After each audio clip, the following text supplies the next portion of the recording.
ഇന്നലെ ക്യാമ്പ് ന്യൂവിൽ യമാലിന്റെ പീക്ക് പെർഫോമൻസ് ആയിരുന്നു. 4-1 വില്ലാറിയലിനെ ബാഴ്സലോണ തോൽപ്പിച്ചത്. This is the fuel by football. 27ാമത്തെ മിനിറ്റ് ഫെർമിൻ ലോപ്പസിന്റെ ഒരു പെർഫെക്റ്റ് ത്രൂ ബോൾ, യമാലിന്റെ ഒരു calm finish. The score is 1-0. 37ാമത്തെ minute again Fermin Lopez to യമാലിന്റെ ഒരു അടിപൊളി ഡ്രിബിളും ഒരു നൈസ് ഫിനിഷും. The score is 2-0. 49ാമത്തെ മിനിറ്റ് വില്ലാറിയലിന് ഒരു കോർണർ കിട്ടുന്നു. ആ കോർണറിലൂടെ ഗേയുടെ ഒരു സിമ്പിൾ ഗോൾ. അത് ബാഴ്സലോണയുടെ ഒരു പുവർ ഡിഫെൻഡിംഗ് ആയിരുന്നു. The score is 1-2. 69ാമത്തെ മിനിറ്റ് പെഡ്രിയുടെ ഒരു magic. Yamal versus goalkeeper. യമാലിന്റെ ഒരു simple finish. The score is 3-1.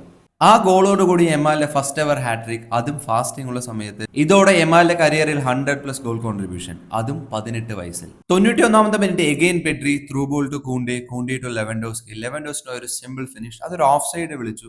പിന്നെ VAR ചെക്ക് ചെയ്ത് ഒരു ഗോൾ കൊടുത്തു. The final score 4-1. മറ്റ് ലാലിഗ ഗെയിംസിൽ ഇവർക്കൊക്കെയാണ് ജയം. പ്രീമിയർ ലീഗ് നോക്കുകയാണെന്നുണ്ടെങ്കിൽ ഇന്നലെ ഗോളിന്റെ മഴയായിരുന്നു. 2 കളികളിൽ നിന്ന് മാത്രം വന്നത് 14 ഗോൾസ് ആണ്. ഇതായിരുന്നു premier league score board. Saudi നോക്കിക്കഴിഞ്ഞാൽ അൽ നാസർ 3-1 ജയിച്ച് ടേബിൾ ടോപ്പർ ആയിരിക്കാണ്. പക്ഷെ ആ കളിയിൽ റൊണാൾഡോയ്ക്ക് ഒരു ഇഞ്ചുറി കൂടി റിപ്പോർട്ട് ചെയ്തിട്ടുണ്ട്. Four latest football updates, join the club.